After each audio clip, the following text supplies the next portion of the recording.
first of all, welcome to the session. I am the founder of a Good Growth Company. My name is Daniel. If you don't already know me, we are an upskilling company that supports nonprofits and purpose-driven businesses who are looking to invest in their people and to ultimately help scale their mission. And we're here to basically help you boost your social impact and level up your team with training and consulting as well. We'll start with the land acknowledgement, and then I will introduce our speakers. So we acknowledge the indigenous peoples of all the lands that we are on here today. While of course we meet on a virtual platform on Zoom, we acknowledge the importance of the lands that we all call home. We do this to reaffirm our commitment and responsibility in improving relationships between nations and to improving our own understanding of local indigenous peoples and their cultures. From coast to coast to coast, we acknowledge the ancestral and unceded territory of all the Inuit, Métis, and First Nations people that call this land home. Thank you for that wonderful visual, Nicole. Okay, so with that being said, I'm super excited to welcome Nicole and Victoria today, who are going to do a little bit of an intro themselves. But today's session focuses around Giving Tuesday and, in general, how to spark generosity and drive donations. And it's a very good time for that right now as people are leading up to making a lot of plans for year-end donations. So Nicole and Victoria, thank you so much for being here. I will turn it over to you. Awesome. Thank you so much, Daniel. I'm going to kick it off, actually. So Victoria and I are going to, I promise I'm a better driver in real life than I am on these slides. Okay, there we go. Hopefully no other technical difficulties. Apologies. So Victoria and I are going to introduce ourselves in just a minute, but I thought I'd mention that. I'm from CanadaHelps, as you mentioned, and for those of you who are not familiar with CanadaHelps, we are the Canadian co-founders of Giving Tuesday, which we're very proud to have brought the movement to Canada in 2013. Our entire charitable mission is to spark generosity and power positive change that Canadians want to see. And since 2000, we've been around for about 25 years. We've raised $2.7 billion in donations for registered charities across the country.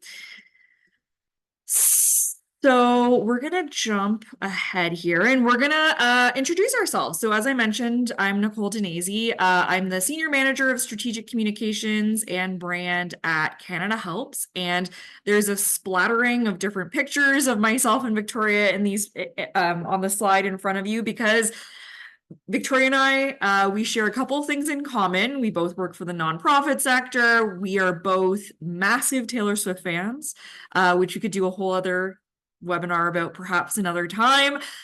But today we are talking about our other love, which is Giving Tuesday. We have been on a local, national, and global level of leadership when it comes to Giving Tuesday and the Giving Tuesday movement. I am from Mississauga, Ontario, Canada, and I was a local leader in Mississauga for several years. And then, as I mentioned, CanadaHelps is the Canadian co-founder. I'll let Victoria also introduce herself. Hi friends, I'm Victoria. I am the Senior Manager of Giving Tuesday's US and Canada Hub. So I work for the Giving Tuesday Global team. Prior to joining Giving Tuesday, I ran Give 906, which is the Upper Peninsula of Michigan's community campaign. If you're familiar with the Upper Peninsula of Michigan, you would know Sault Ste. Marie is there. So I was born and raised in Sault Ste. Marie, spent a lot of time on both sides of the border. My mom is a Canadian citizen. So while I'm currently in the States, I absolutely love Canada and all of my relatives there. And it's just very special to be able to do this with Nicole. So thank you all for letting me join today. Okay, we're going to get into it. So if we were in person, I'd ask how many people on this call are feeling like Buddy the Elf in terms of the frenzy of Giving Tuesday. It's just more than a month away. And really, we are hoping that you are walking away today not feeling like Will Ferrell's character. We want you to feel prepared. We want you to get creative ideas. And we want you to walk in owning the day. I will say it is October 22nd. Giving Tuesday is December 2nd. And we know that it does feel like a short period of time, but there's absolutely still time to put a great Giving Tuesday campaign together. So please do not feel overwhelmed or get stuck in the revolving doors. And we're going to work together and answer a lot of your fantastic questions that came through, which we appreciate. So really quickly, we're going to just go over the agenda. We are going to highlight why charities should be participating in Giving Tuesday, leveraging some of our data at Canada Helps. Victoria is then going to bring you around the world in about 5 minutes or so with different examples of Giving Tuesday campaigns. Victoria is also going to be talking about keeping the momentum going year round. And then, as I mentioned, we're going to be answering your questions, and Danielle's going to be facilitating a Q&A, which we're excited about too. So another gift for you, this is, if anyone is a fan of Miracle on 34th Street, classic holiday movie, and this is really depicting what many of us will expect to see in malls across the country. And why we put this down here is it's quite related to Giving Tuesday, because Victoria and I have worked with hundreds, if not thousands, of charities over our time period at Giving Tuesday Global and also Canada Helps. And we often hear from charities asking or wondering if they should even bother putting together a Giving Tuesday campaign, because the market they feel is flooded, that every other nonprofit is doing a Giving Tuesday campaign. Our inboxes are flooded with Giving Tuesday asks that day or even the week leading up to that day. But really, our response is that it is absolutely a non-negotiable campaign, a non-negotiable moment in the on the calendar. And if you were a for-profit company, there is no doubt that you would not be putting out a Black Friday or Cyber Monday campaign. And the same should not be thought of differently in terms of the nonprofit sector, that it is really important. And there is absolutely ways to stand out in the crowd. You'll see those amazing examples that Victoria is going to walk you through. And there's still some time to really spark some creative juice. So this is my last gift, I promise. But the reason why we put this down here is because while many of us, if you are a fundraiser on this call, many of us know the feeling of December 31st. We're waiting for the clock to strike midnight. Our friends and family perhaps are enjoying fireworks or perhaps some adult beverages, and fundraisers are often refreshing fundraising reports up until 11:59 p.m. to see how much is raised on that day, because it's typically the biggest day of the year. However, I'm here to tell you that there was a big shift last year in Canada and at Canada Helps. And I've worked at Canada Helps for more than 10 years, and I would never have thought in my tenure at Canada Helps, I would have seen Giving Tuesday surpass December 31st, but that is exactly what happened last year. Granted, it did not, it was a couple $100,000 more, but it did actually surpass December 31st, which was quite incredible to see. Oops, sorry. Okay. So I want to pull back for a moment, and I want to talk about this particular chart here. We did a giving report overview past webinar with Daniel and the team several months ago, and this actually is plucked right from that presentation. If you have not watched it, our Canada Helps team publishes the giving report annually. You can go back and watch the recording to get all the insights and trends. But the one thing that I want to highlight on this particular slide is this trend line that is certainly going in the wrong direction. And I don't want to start off with bad news, but for many nonprofits and charities, you already know the fact that many organizations are seeing fewer people give to their organization. And for the most part, and I'm generalizing here, but overall in the sector, what we are seeing is fewer people are giving, but those individuals who continue to give, they're giving in larger dollar amounts. And that is overall for the charitable sector. So this chart here is sharing the percentage of Canadians claiming donations on their tax returns. You'll see that in 2005, 25% of Canadians claimed a charitable tax donation or charitable tax credit on their personal income tax. By 2023, that number dropped to 16.8%. So why am I bringing this up right now is probably what you're wondering.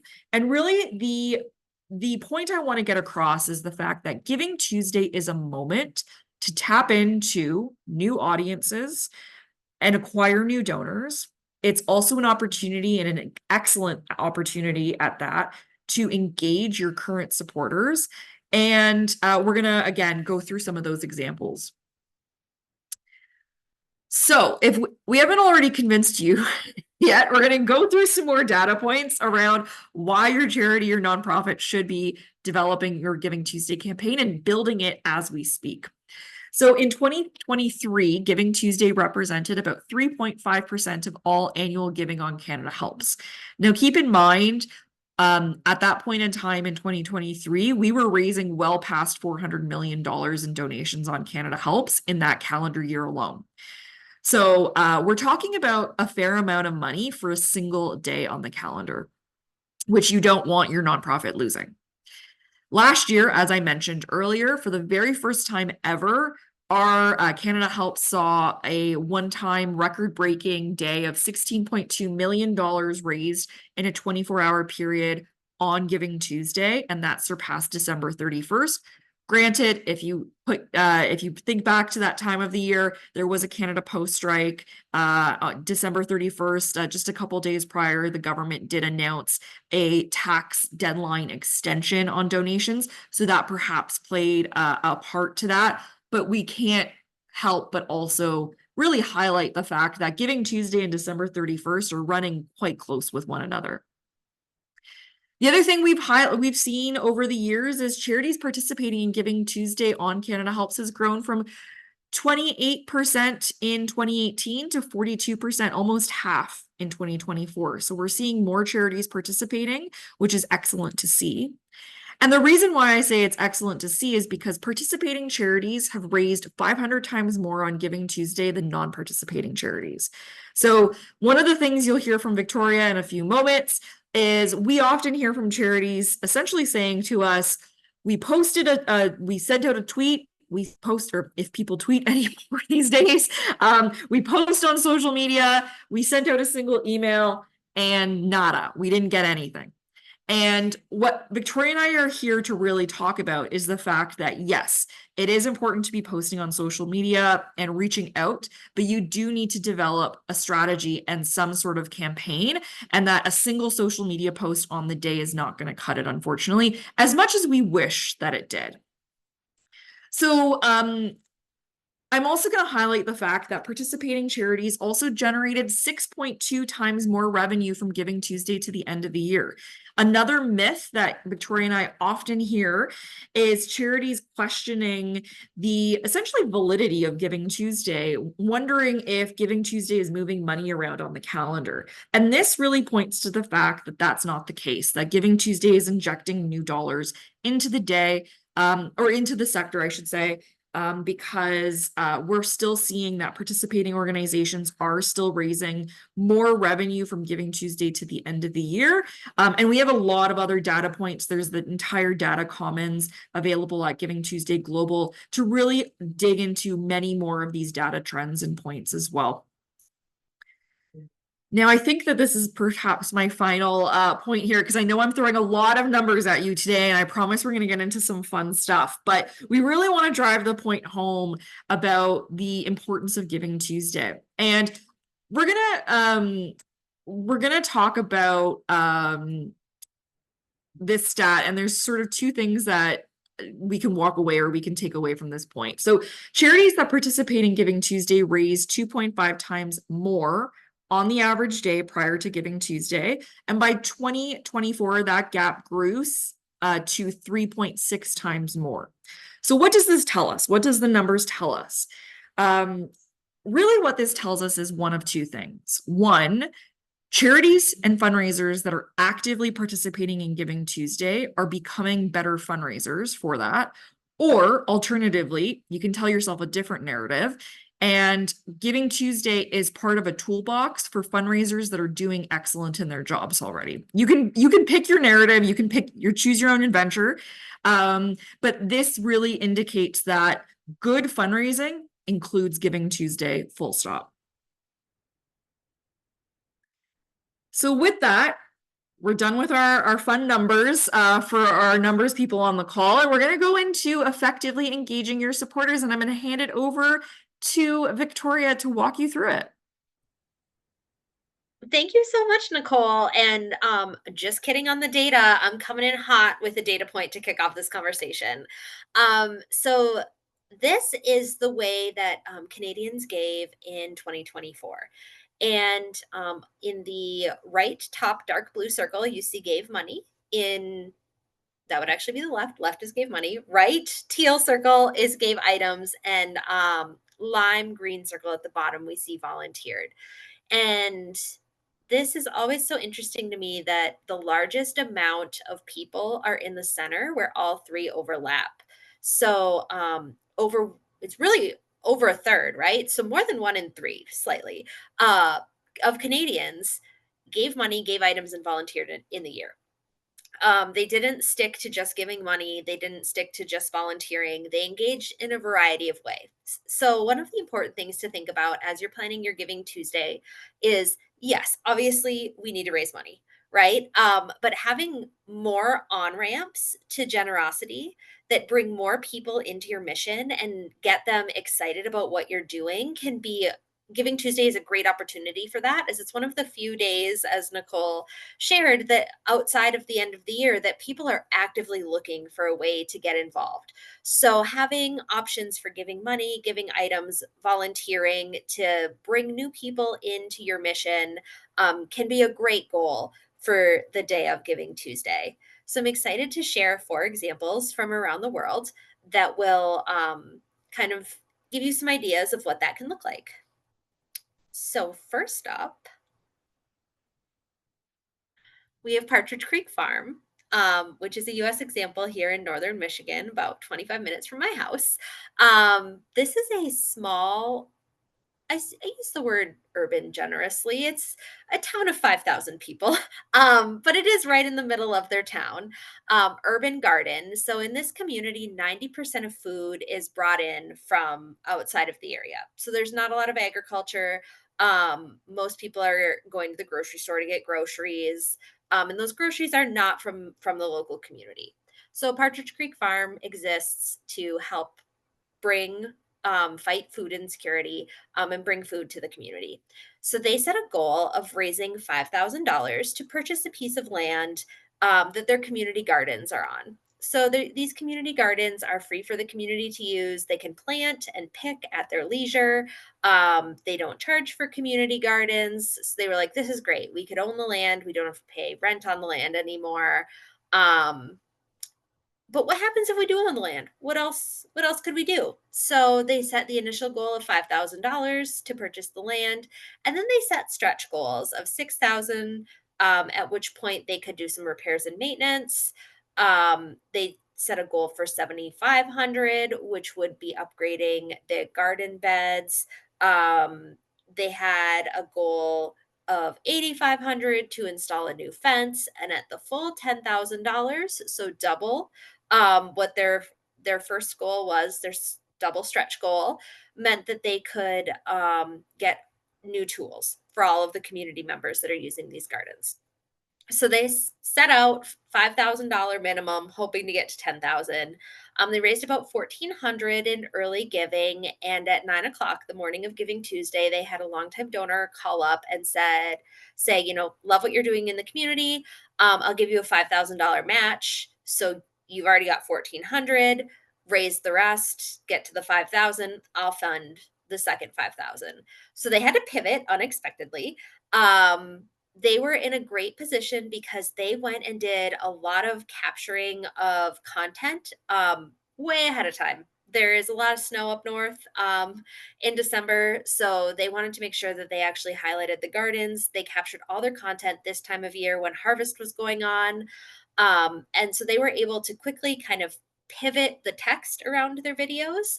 But their videos still featured members of the community garden talking about the impact that it's had on their diets, on their mental health, all of the things that go into having kind of like a community hub with food. And they were getting really close. They learned they had a donor that was sitting there right around midnight, making sure that they met their goal. They ended up actually exceeding it. They had some late night gifts come in, raised $10,850, got to complete the total project. So this project is awesome because it's very specific, it's very actionable, it's very tangible. And it wasn't just we need to raise 5,000, but it's um, we can do this with 5,000, and if we can get the community rallying, we can finish the entire project. So if you're a smaller organization, this can be a really cool way to do it where you kind of say this is what we absolutely need, this is what we want, let's rally and get there. Our next example, little different. This is more for organizations who might have people of influence in their sphere. So, Streaming Tuesday out of Italy. If you're unfamiliar with streaming, it is where gamers live stream on a platform like Twitch, and they have a large community of followers who tune in and watch these streams. So in Italy, they had a number of streamers who came together. Each one picked a different charity, and during their time of streaming, they were talking about the charity, all the great work they're doing, why they cared about this charity. And that was really a key element is that these streamers picked the nonprofits or charities that they were supporting during their live stream. So it was really genuine, really heartfelt, really authentic way for their followers to learn about something that is really important to them. So if you have people in your community who are streamers, they might be athletes, they could be Instagram influencers, but people who have an audience, a community that they want to share your work with, doing something like this could be a really great way to spread the word about the important work that you're doing.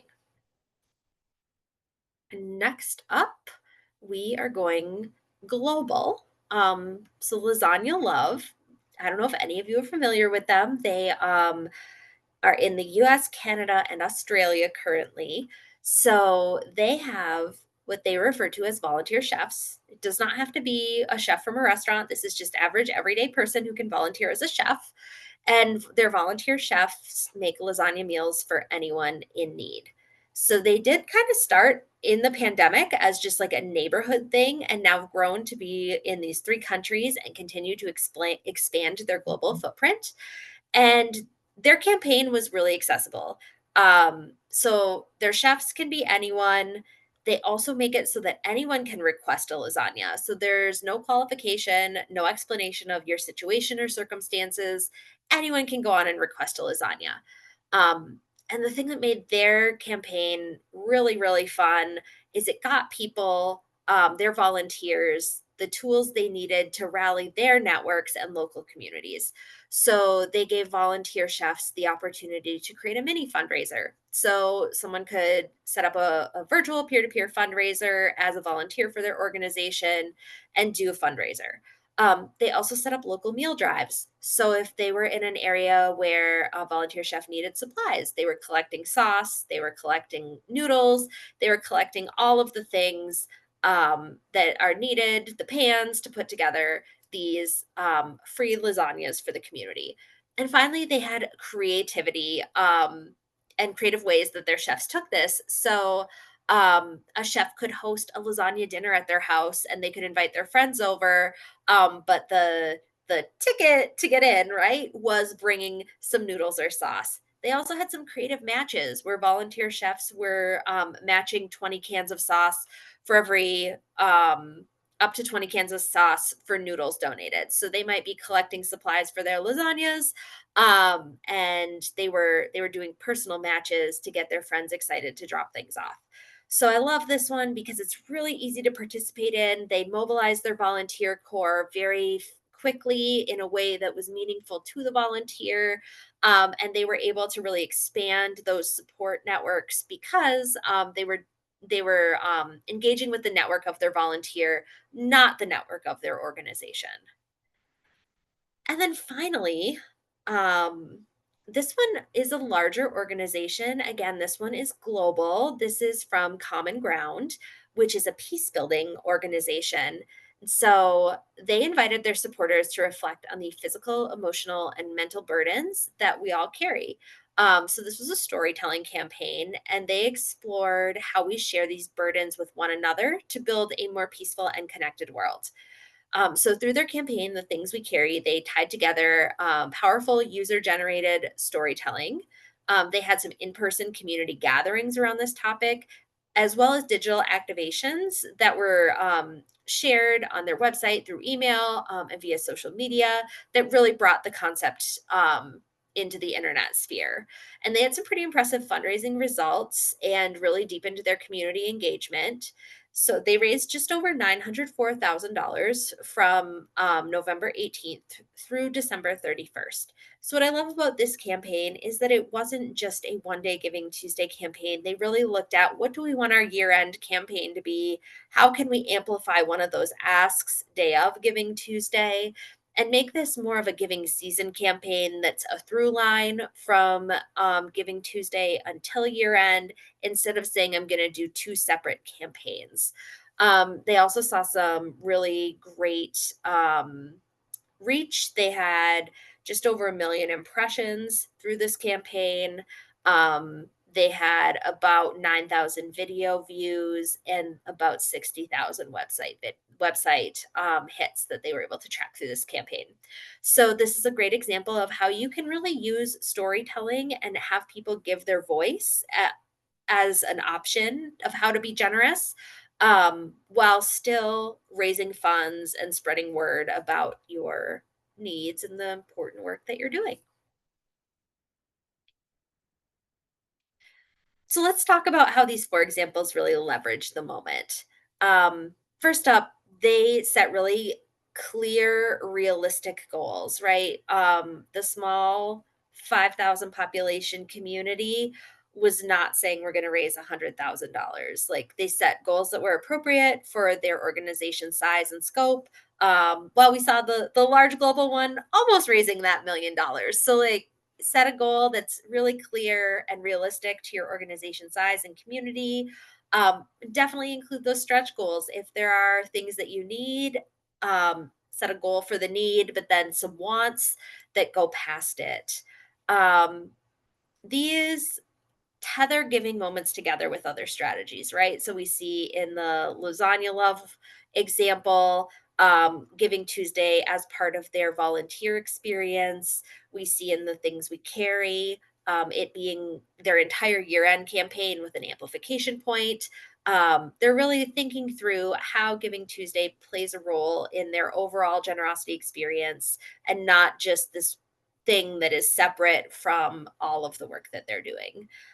All of these campaigns had messaging that really encourages that human, actionable, really community focused, positive messaging that's framed in a way that people can see themselves as part of the solution. They also add other ways to express generosity, right? So we talked about how there's giving voice, there was giving money, there was giving time, and there was giving items. Really spread through those examples. All of them curated a few people to get to the many.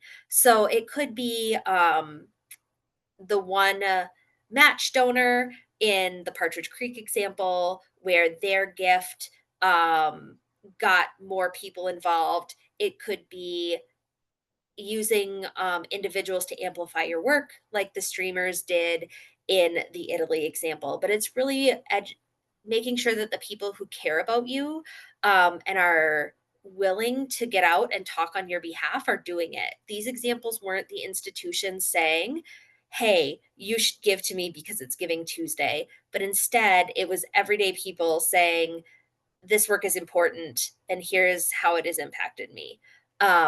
So curating the few to get to new networks can be a really great way to bring new donors in on Giving Tuesday if that is a priority for you. That match was so important for Partridge Creek. And there are lots of potential places you can get a match from. They were lucky they had that donor that called up that morning. If you want to do some prep work ahead of time, so that it's not a surprise match, you can reach out to corporate partners, your donor, or your board members. I'm on a board where we take our board member donations, we pool them together, and we use that as our match for our Giving Tuesday campaign. So it doesn't have to be big, all matches work. We find that a match incentivizes people, it does not matter the amount of the match. So if you're able to secure even a small $500 match, that can be a great way to kickstart your Giving Tuesday campaign.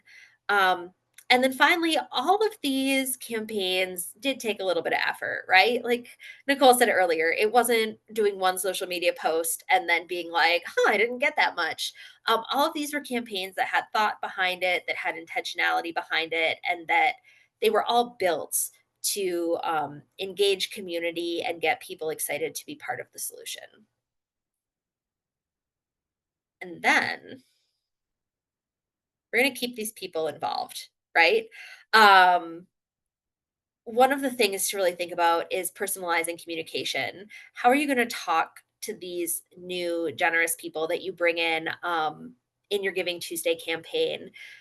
I definitely do not suggest siloing them and into like volunteers, items, and monetary donors. As you saw in the graph earlier, people give in a variety of ways throughout the year. So having different types of engagements that you can be like, hey, I saw you made a monetary donation. We have this one-time volunteer opportunity coming up. It's just 2 hours. If you want to see your donation at work, stop by and experience it, right? So making sure that you're kind of encouraging people to get involved in new and different ways and personalizing those different communications.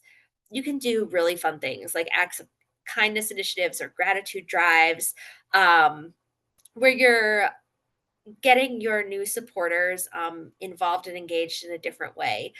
You can have some sort of large scale art or volunteer activation, where people are coming into your organization for a very short amount of time. Like we're talking a one time special event where, again, they can see their contribution at work.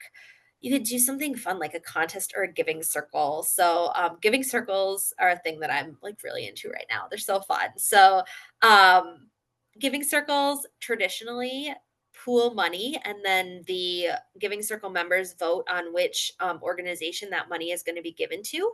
But we've seen a new model where nonprofits use a giving circle to either pitch 2 or 3 new ideas they have, and the giving circle can seed fund one of them. They may have programs they want to expand, and the Giving Circle can pick which direction they're going and which program their money is going to benefit. So it really gives people agency in kind of driving where their donation is going to be used, which is a really, really cool way to engage those donors that seem really connected and interested in your organization and the work that you're doing. You can also amplify community stories. If you have incredible volunteers, donors, get out there, nominate them for your community's awards, like share the incredible work they're doing both in your organization and in your community. And that allows people to see themselves, right, as being part of the solution. So that's a great way to keep the momentum going. Doing education, awareness, and advocacy events, depending on your cause area, these can be extremely important. There could be misinformation or rumors out there about the work that you're doing, and you can address those through community education and awareness. There could be potential where you do need a large group to get out there and really raise their voice around something that they're seeing in your community. And this group of givers that come in on Giving Tuesday can be a great group to ask to use voice. And then finally, feedback opportunities. And I know these always can feel like scary, like, oh, we're going to do a donor survey, but it doesn't have to look like that. It could be an ask me anything with someone from your program team or your CEO, where you're allowing donors to come in and hear firsthand experiences from your staff and ask questions so that they know what's happening in your organization. And it's less customer service feedback and more feedback on um, the impact you're having in the community, and hearing from the donors who are out there in the community experiencing your work, what they're hearing and what type of feedback they have on the direction you're going. So lots of ways you can keep people involved and engaged. And Nicole, do you want to talk about monthly giving now too? Yeah, I Let's see think what you. Yep. before I jump into monthly giving, the one of the things I want to highlight, just the through line to everything you just said, Victoria, is all about relationship building. Oh, And I 100%. think that fundraisers really need to keep in mind that you were building relationships, hopefully at scale. Hopefully you're supported by a number of people but it needs to be relationships that are personalized, as you said, and Yep. almost, not quite, but almost as if you are speaking to a friend, for example, that you understand who they are and what are their interests and how they want to support your organization. And in terms of storytelling, I think that this is such a huge factor. Victoria, I just want to echo what you said. So many organizations, I get on a lot of emails from charities, and a lot of direct mail from organizations too. And so often I will see emails come in that essentially says, it's Giving Tuesday, give us money. Can you please make a donation? And it really lacks that storytelling ability. I always remember, Victoria, this was probably 10 years ago. I was stopped. I was walking to the subway from work in downtown Toronto, and I was stopped by a canvasser for a charity in Canada, and they told me a story about the work that they're doing. And when I tell you that I started crying at University in Queen, after work, and the story that they were sharing was just so moving that you couldn't help but understand the mission of their organization. And that type of storytelling ability is really important when it comes to the work, because we need to put a face and really meaning behind the work that nonprofits are doing. So I wanted to highlight that. The other thing I'll highlight is, in terms of personalized communication, one example could be leveraging the opportunity to tap into individuals who have made multiple one-time donations to your charity, but they haven't set up a monthly donation. So one opportunity you could consider for Giving Tuesday is getting your board or your staff or other volunteers to come to your office and host a sort of a fun phone banking opportunity, where you could almost do one of two things. You could use this as an opportunity to simply call donors on Giving Tuesday and just thank them, which may seem counterintuitive to our understanding of Giving Tuesday as either a fundraising day or a giving day where we want people to actually take action. But really, by just calling and saying thank you to those supporters, you're building that connection, you're building that trust, you're building that relationship. And it gives you those types of opportunities to talk to your supporters, to essentially ask what drew you to our organization. You could bring up the fact, hey, I noticed that you have given to us a couple of times sporadically throughout the year. Did you know that there is monthly donation opportunities? And my last point, before we jump into questions that I want to make quickly, is that I think that when it comes to storytelling and communications, when it comes to fundraising, sometimes internally, I often hear sometimes from individuals saying, we're repeating our messaging too many times. It's getting tired. People understand what monthly giving is. People understand what we are trying to do. But the thing that is really important to keep in mind is the fact that people are inundated every day with hundreds, if not thousands, of messages from our phones, from our laptops, from in-person interactions or billboards, for example. And that repetition, as annoying as it potentially is to you, is really important for your supporters, because even though you've talked about monthly giving 500 times, they may have heard it maybe 5 times, but only picked up on it once. So keep that in mind. And I think we're going to get into questions. I'm going to flip this slide again. Yeah, we're going to get into questions, and I'm going to stop sharing if everyone is okay with that, just so we can see everybody a little bit better. Yeah, it's best to stop sharing. Thank you so much, Victoria and Nicole, for all of that awesome value and context. I feel like you've answered some people's questions already just by going through those slides. So thank you for that. We have quite a bit of questions. And by the way, anyone who is here, who's live, you can also ask questions in the chat, and we'll see what we get to today.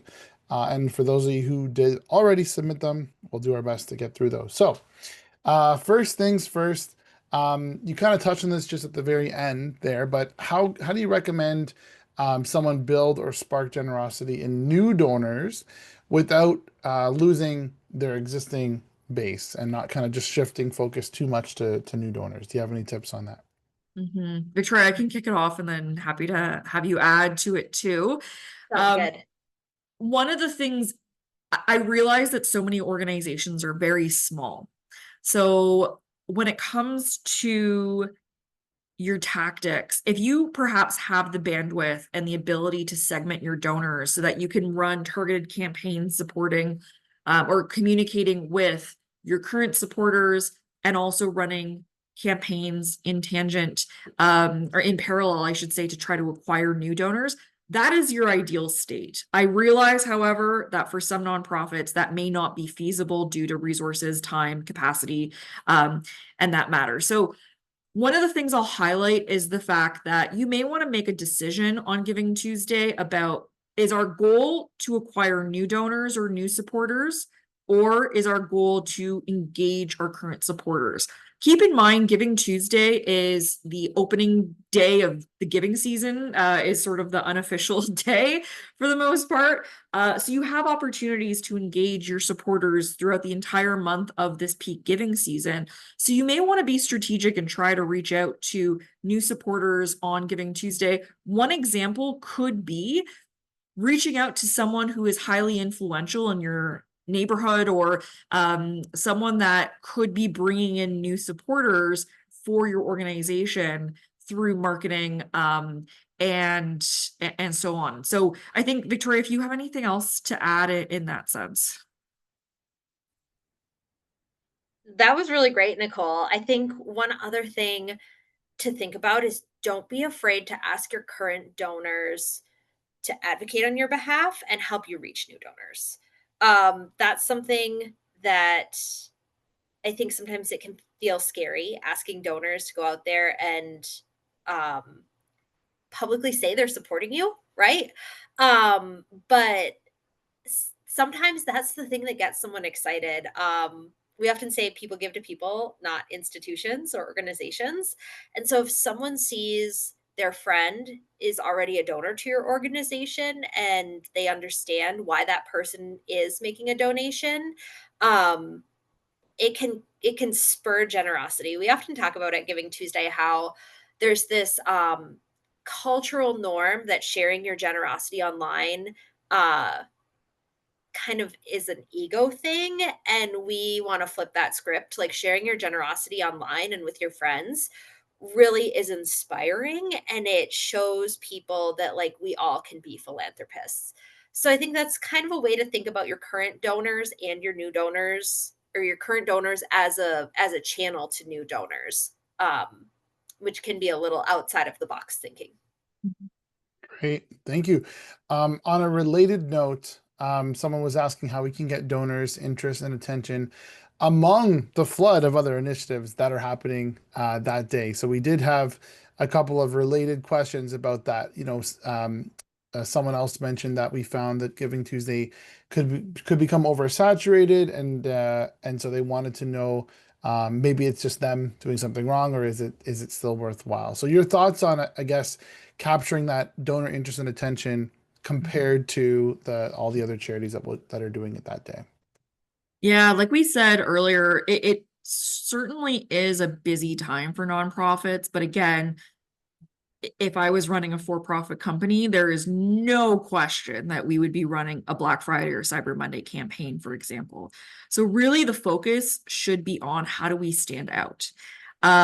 So one of the things I'll highlight is like Victoria mentioned, the farm example, making sure that you are building specific examples of or a campaign around, we want to raise, I'm using an example, $10,000 to build a community garden or to do X, Y, and Z. Being as specific as possible. I mentioned earlier, I am on a million email lists, and I actually, believe it or not, enjoy opening many of them because I get to see sort of what people are sending. And one of the things that always catches my eye is when I see nonprofits will send out an email at the beginning of Giving Tuesday saying, Nicole, we want to raise $10,000 for this very specific purpose. We are looking for 400 supporters just like you, and it makes me feel like part of a community.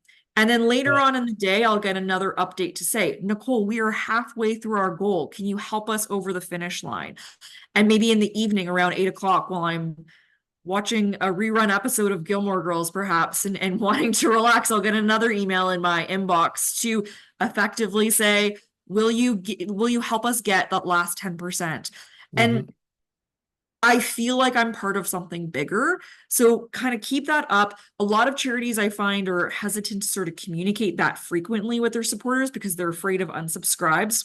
What you want is you want engaged supporters. The last quick thing I'll say before I allow Victoria to speak on this is, about a year ago, I had been supporting a nonprofit in my neighborhood, and I started to develop more of a relationship with the fundraiser on the team. And she had invited me in to ask me what are my giving intentions and what drew me to the organization. And I started building more of a one-on-one relationship with this individual from the organization. Flash forward to a couple of months, they were running their first peer-to-peer fundraising campaign. And she sent me a personal email direct from her inbox saying, Nicole, we just signed this up. Would you consider being part of this fundraiser? I've now done this fundraiser 2 years in a row. Granted, I haven't raised millions of dollars, but I've raised a couple $100 from my family and friends. And the point that I'm trying to make here is essentially that, again, it comes down to relationships are really based on trust and being asked directly and not this institutionalized sort of giving. That's one of the reasons why, at least at Canada Helps, whenever we send an email out with a person's name in our email blast, it always has a much higher open rate because they feel like they are connected with someone individually. That's great. And Victoria, before you jump in, one of the other questions said that many of their donors are friends and family. So they were looking for, they were saying that a lot of the suggestions out there for how to increase donations may seem too impersonal for the relationships that they have. And I think your answer kind of covers that perfectly. So we'll skip that question. And Victoria, go ahead. Yeah, and I think this also speaks to, I know there's a question from a first time participant. One of the things we kind of glossed over a little bit was, while it's important to set goals, your goal doesn't have to be a dollar amount. And so I want to say that explicitly. There are a lot of goals you can have for Giving Tuesday. It can be new donors, it can be monthly donors, it can be subscriptions to your email newsletter, it can be volunteers that showed up at a specific event. Like, there are so many goals you can set for Giving Tuesday. And if you're newer to Giving Tuesday, um, I recommend only setting one and then building your campaign off of that one goal, because it can be really easy to kind of be like, I want to do all the things. And it's a really busy day. And if you have too many calls to action on a day there is a lot of asks out there, um, people may not understand what they're even supposed to do, right? And so thinking about what is your goal, writing your goal down, building your campaign around that goal, making sure the call to action is specific to that goal. So when people do see what your ask is, they know what to do. Um, it is important to have lots of on-ramps, right? But you can kind of segment and have like one email. If items are your thing, like your emails are about items, like here's where to bring the items and here's how we want the items packaged, and we already have this many items. Really thinking through, like, why is the reason you're doing this? What do you want the outcome to be? Doesn't have to be a dollar amount. I actually discourage dollar amounts because you could hit your dollar amount in one donor, right? And then you're like, okay, now what do we do? I like goals that are like, we want to have, like in Nicole's example, 400 donors contribute today. That number could end up being $400 if everyone gave a dollar, right? But you've engaged 400 donors. So thinking through what is your purpose, and then for participating, and then building your calls to action that are very clear and concise to that goal. Great, perfect. I think you answered the question in the chat directly, so that's very helpful as well. Thank you. There were a couple of people asking as well about small organizations or or first time donors as well. Um, I think an important question based on all of your experience and all the campaigns you've witnessed over the years, are there any examples of campaigns that ended up uh, not working out for Giving Tuesday specifically? So that, are there any, like, I guess, failures or missteps that we could learn from? That's what one of the questions was.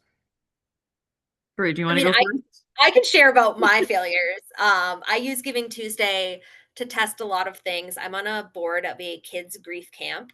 We have camp once a year. Our overall budget's only $30,000, so we're a pretty small organization.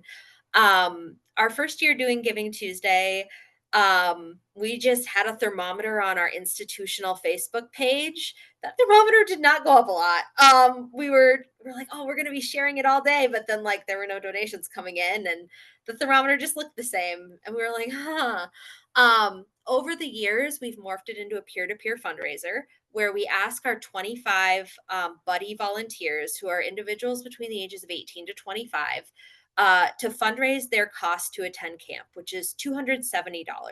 We then have a board member from that pool match the first 5 buddies that reach their goal. So if we have a buddy that raises the 270, then we cover a buddy type situation. Um, Last year we raised about $2,500, which is almost 10% of our budget, guys. Like, it doesn't sound like that much, but for us, when you're a $30,000 organization, we're almost at 10% of the annual budget. This was great. We were super excited about it. So I think that failure question can be kind of hard because, like, for some people, a $2,500 Giving Tuesday they'd feel like a failure. For us, we're like, amazing. That's 10% of our budget. That's incredible in one day, right? So I think it really comes back to your organization, what you're trying to do, the outcome that you want from the day, and the story that you're telling. And if you're doing those things, I don't think you can be a failure, right? Someone new is going to learn about your organization, and that's awesome. Daniel, I don't want my answer to be a bit of a cop out here, but the way I would respond to this question is I think that you'll fail if you don't try. And I don't mean to be sort of a motivational speaker when I say that, but when I see organizations that, again, post, we mentioned this earlier, one time on Instagram throughout the day and say, it's Giving Tuesday, give a donation, that's not compelling enough. So really just take the time. You also don't need to have millions of dollars in marketing budgets in terms of building a really effective campaign. But what I would declare as failure is just not trying. Absolutely, and not kind of giving it the full effort of like a build-up campaign and perhaps customizing a certain call to action or cause. I think that was one of the questions as well, is for a national organization that has multiple programs and audiences, what would you say is most effective way to create a Giving Tuesday message that feels local and personal while still kind of reinforcing that overarching national story? Can they pick one program? Do they need to have different targeted segmented emails going out all about Giving Tuesday? What are your thoughts there? Yeah, I think I would love to know. I'm not going to put them on the spot, but I would love to know perhaps the organization to sort of tailor that advice. But for example, if it's a national organization that runs a very different program in Ontario versus PEI, for example, one of the things I'll highlight from the giving report at Canada Helps is that we know that giving has become very localized. That's one of the key highlights in the report. So instead of going out with a blast email to everybody on your mailing list across the country, if you have those specified programs in different geographies, and if you have the capacity, which comes hard to find, I would absolutely tailor the message and tailor the campaign if you have the capacity. But I realize for a lot of nonprofits, sometimes time is short, and dollars are also quite short too. So Makes sense. Um, Someone asked in the chat, what is your experience working with, your experience sending out short stories every week, for example, to existing donors in the month prior to Giving Tuesday as a way to lead up to the day? As someone in marketing, I would say that's obviously a great idea to kind of have some type of build up. But Nicole and Victoria, if there's anything you would add to how they could optimize that for Giving Tuesday, What would you say? I love it. And Nicole, I'm going to put you and the Canada Helps data on the spot because I know what it looks like in the US, but I'm not sure if this tracks in Canada. But in the States, we see giving actually start ticking up the Friday before Giving Tuesday because people are starting to be aware that it's coming and they're starting to give. And we don't see it come back to baseline until the following Friday. So the lift is actually almost a full week. Obviously, Tuesday is the biggest day of giving, but it's above baseline for more than just the day. And I think sending out those short stories in the month and even in the days leading up to Giving Tuesday, awareness, this is again US data, awareness is that if someone is aware, 85% of the time they're giving on Giving Tuesday. So Right. big awareness piece, right? That like if they're aware, they're going to do the action. Um, I don't know if you're seeing that in Canada so much, Nicole, but would love. Yeah, one of the things I'll say really quickly, Daniel, because I know we're almost at time. We certainly see charities going out to donors earlier and earlier every year. I'm surprised I actually haven't gotten a Giving Tuesday email yet. It's only October 22nd, but I'm sure I'm going to get one soon. The one thing I will say to tack on to Daniel, your the question. Stories are wonderful. Stories are how we communicate with one another. The one thing I would suggest is if you have the ability to try different mediums with your storytelling, try it. Or different storytelling tactics. So, for example, an email that is quite short, it is very succinct, it tells a great story. Compare that with an A/B test if you have the ability to, a longer email, a longer story, or try a video. It doesn't need to be super high quality. It can be lo-fi content shot off your phone. A lot of people are actually TikTok specifically, it actually is sort of advised against to have that flashy sort of look on TikTok. People are used to just shooting video off their phone and having it a little bit more of an organic look. So try different things is really what I would suggest in your storytelling Yeah. and see what works. Absolutely.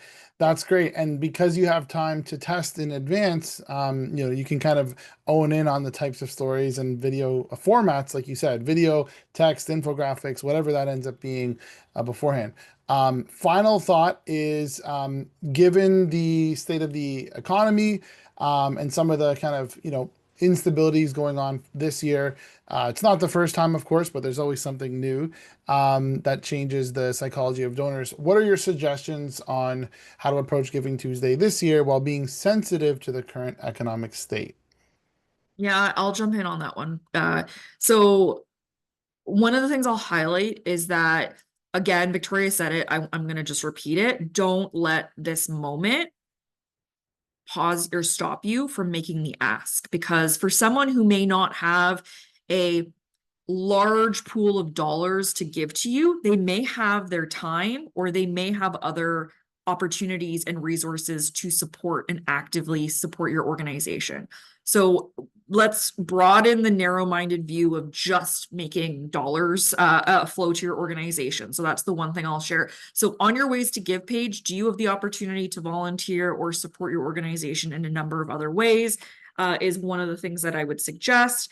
The other thing I'll highlight, I already mentioned this, but one of the things that we continue to see at Canada Helps is that giving is really on the shoulders of older donors who are wealthier, and it is highlighted in our giving report. We're seeing fewer people give, but the people who are giving at larger amounts. So there are those individuals out there that have the capacity to give.